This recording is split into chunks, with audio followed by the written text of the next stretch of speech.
Hello प्यारे बच्चे, Easter के दिन में आपसे मिलने में बहुत खुश हूँ। आज यीशु मसीह फिर जी उठे। हाँ, वो जिंदा है और उसे हमारा जीवन में हमेशा फील कर सकते हैं। कितना अद्भुत कार्य है। अरे, टॉमी का आवाज बहुत आ रहा है। हम देखेंगे वो क्या बोल रहा है। अरे मुझे बहुत भूख लगी है। कुछ खाने के लिए कहीं पर भी नहीं मिला। क्या करूं मैं अभी? अरे ठीक है, मैं एक काम करता हूँ। टुनटुन आंटी घर बहुत सारी मुर्गियां हैं, तो मैं वहां जाके खाता हूँ। ठीक है। ओ!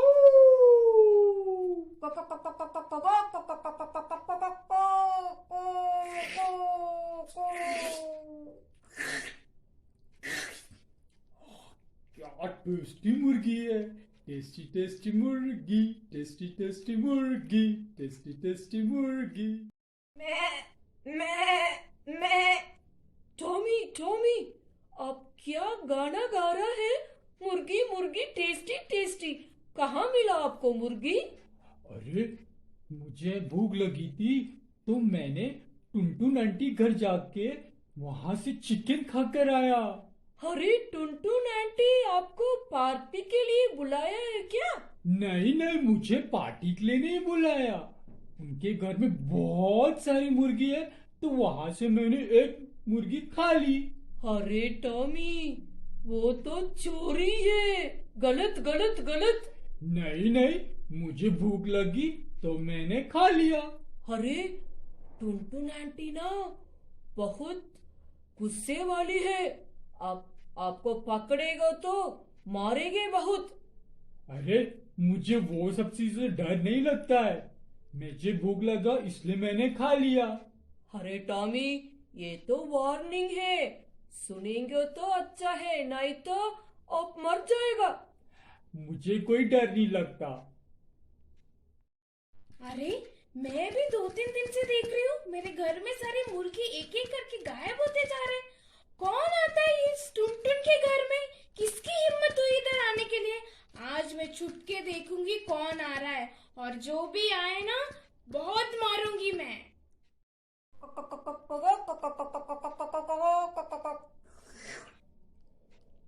आज भी बहुत भूख लग रही है।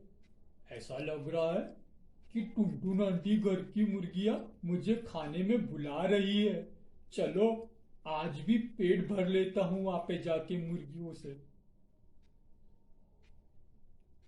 अरे ये क्या है यहाँ पे? जान दो, मैं तो अपनी मुर्गी खा के निकलता हूँ यहाँ से। ठीक है। अरे टॉमी, तू था क्या? आज तक तू चोरी कर रहा था मेरे घर में। आज मैं तुझे सबक सिखाऊंगी। आजा, मार खा। नहीं, इतने दिन से खा रहा था, अभी रो रहा है क्या तू? मुझे माफ कर दो, मेरे से गलती हो गई है। ऐसे कैसे माफ कर दूं? कितने मुर्गियां खाए तूने? मुझे माफ कर दो, इसके बाद नहीं होगा। अरे नहीं नहीं, सबक सीख के ही जाएगा तू आज। मैं हाँ आंटी जी, टॉमी को माफ कर लीजिए। वो तो मेरा फ्रेंड है। अरे ऐसे कैसे माफ कर लूं? तेरा फ्रेंड है तो मैं माफ कर दूं क्या? उसकी जगह पे तू मार खाएगा क्या? इसका मार मुझको? आंटी जी, वो मेरे को दर्द होगा, लेकिन टॉमी तो मेरा दोस्त है, इसलिए मैं ले लूंगी। मैं ले लूंगी आंटी जी। ये ले, ये ले। मैं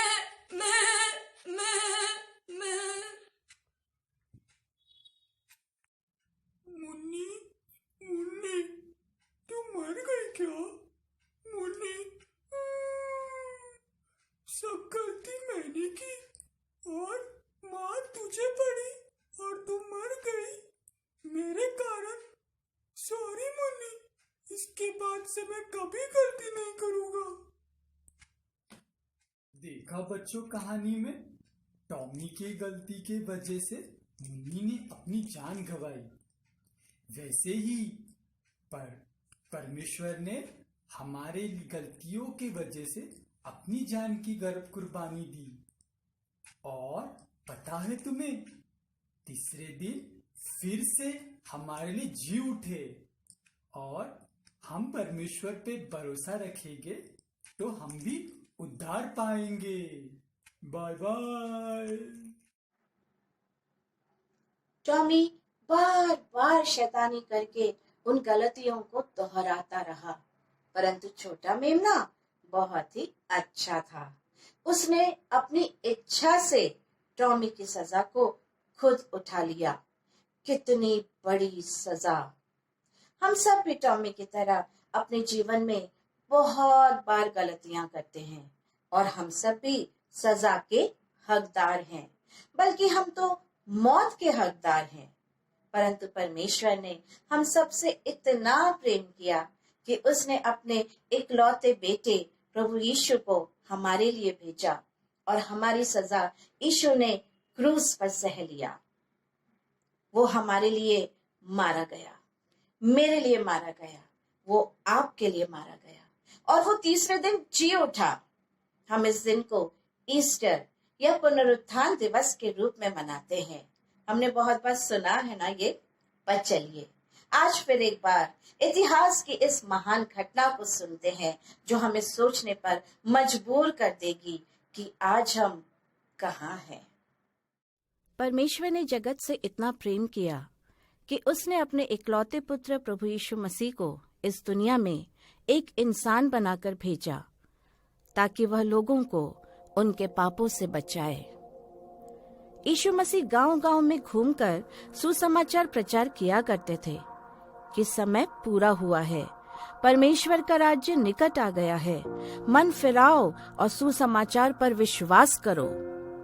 साथ ही साथ बहुत सारे आश्चर्य कर्मों के जरिए यीशु मसीह ने पिता परमेश्वर की सामर्थ्य प्रकट की, बीमारों को चंगा किया, मुर्दों को जिलाया, जो बंधनों में फंसे थे उन्हें छुटकारा दिया।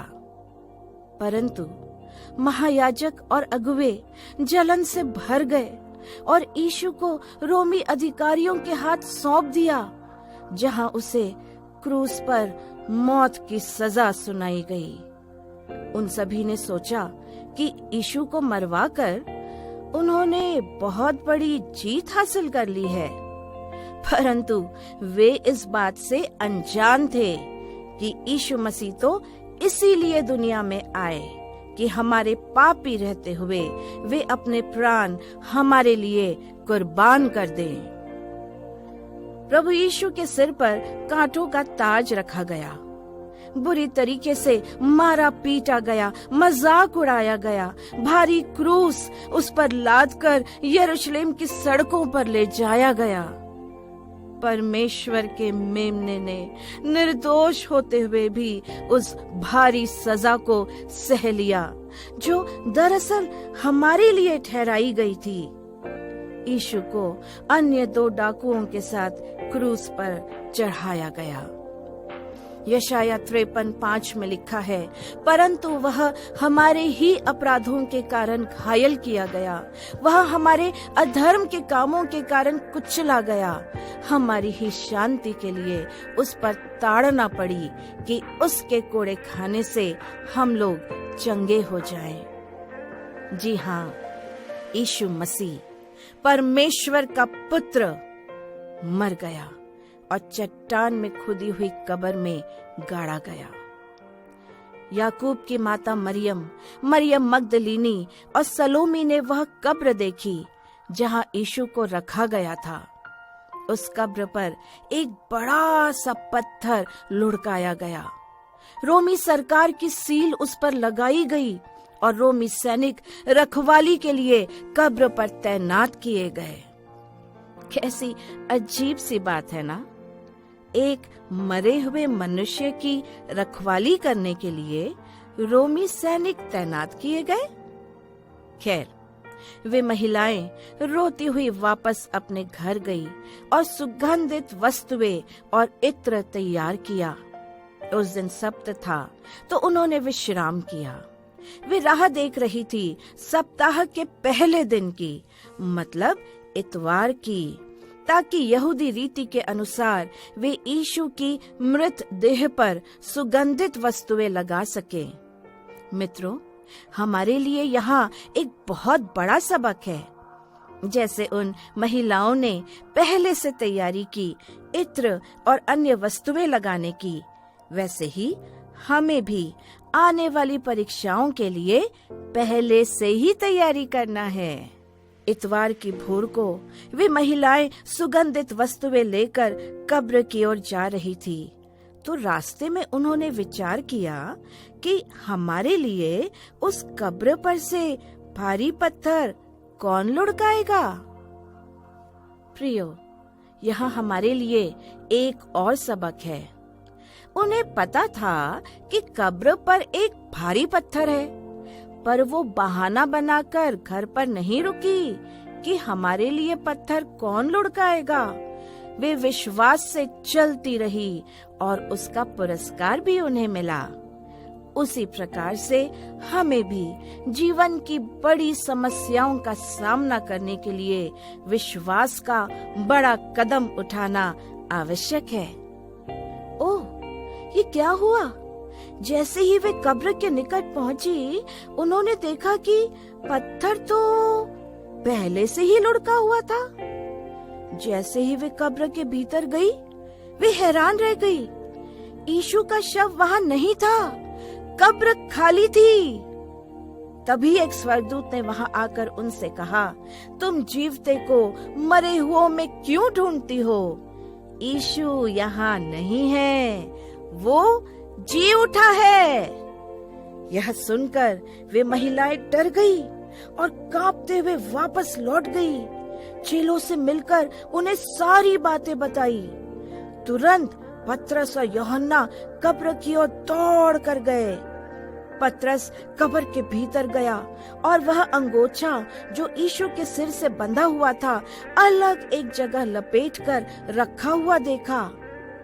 प्यारे मित्रों, यीशु ने याद से कब्र से बाहर निकलने के पहले अपने कपड़े घड़ी करके रखे।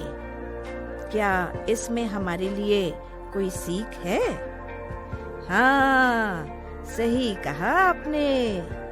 इससे पहले कि मम्मा आपको डांटे, आप पहले ही अपनी चीजों को साफ सुथरा संभाल कर रखा करें। खैर, आगे बढ़ते हैं। उसी दिन क्लियोपास और उसका मित्र यीशु के साथ जो हुआ था सोचते हुए बड़ी उदासी के साथ घर लौट रहे थे।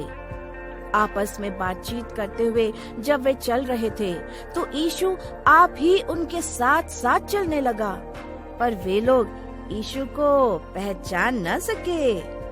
तब प्रभु यीशु ने बड़ी आत्मीयता से उन्हें सब बातें कह सुनाई जो पवित्र शास्त्र में लिखी हुई थी, यीशु के जीवन, मृत्यु और पुनरुत्थान को लेकर। मित्रों, आज भी प्रभु यीशु पवित्र आत्मा के जरिए हमें बाइबल के वचनों को समझा सकता है। चलते हुए जब वे लोग गांव के पास पहुँचे, उन्होंने यीशु को घर आने के लिए आमंत्रित किया। चलो, अच्छा हुआ जो उन्होंने ऐसा किया, नहीं तो इतने बड़े आश्चर्य से वे वंचित रह जाते थे। जैसे ही यीशु उनके साथ भोजन करने बैठे, उनकी आंखें खुल गई और उन्होंने उसे पहचान लिया। अरे वाह, ये तो यीशु है। परंतु यीशु उनकी आंखों से छुप गया। पर वे इतने खुश हो गए कि तुरंत उठकर 7 मील का सफर दौड़ते हुए वे यरूशलेम वापस पहुँचे, ताकि चेलों को यह खुशखबरी दे सके कि यीशु जीवित है। जब वे चेलों को यह खबर दे ही रहे थे कि यीशु आप उनके बीच आ गया और उनसे कहा, तुम्हें शांति मिले। उसने उन्हें अपने कीलों से छिदे हुए हाथ दिखाए और थोमा से कहा, तूने तो मुझे देखकर विश्वास किया। धन्य वे हैं जिन्होंने बिना देखे विश्वास किया। इसलिए मित्रों, हम सब धन्य हैं, क्योंकि हमने उसे देखा तो नहीं है, फिर भी हम उस पर विश्वास करते हैं। जी हाँ, खाली कब्र हमें एक महान सच्ची घटना बताती है, और यही मेरा विश्वास है कि प्रभु यीशु मसीह मेरे लिए इस दुनिया में इंसान बनकर आया। वह मारा गया, गाड़ा गया और मेरे लिए फिर जी उठा। हाँ, वो जीवित है और वो दोबारा आ रहा है राजाओं का राजा बनकर, कि मुझे भी अपने साथ अपने स्वर्गीय घर में ले जा सके, और यही मेरा विश्वास है। आइए हम प्रार्थना करें। सामर्थ्य पिता परमेश्वर, प्रभु यीशु के लिए आपको धन्यवाद देते हैं, जिसके जरिए हमारा उद्धार हुआ है। हमारी सहायता करिए कि हमारे जीवन के द्वारा हम जीवित प्रभु यीशु को सबके साथ बांट सके। इस प्रार्थना को हमारे उद्धारकर्ता जीवित प्रभु यीशु के नाम में मांगते हैं, आमीन।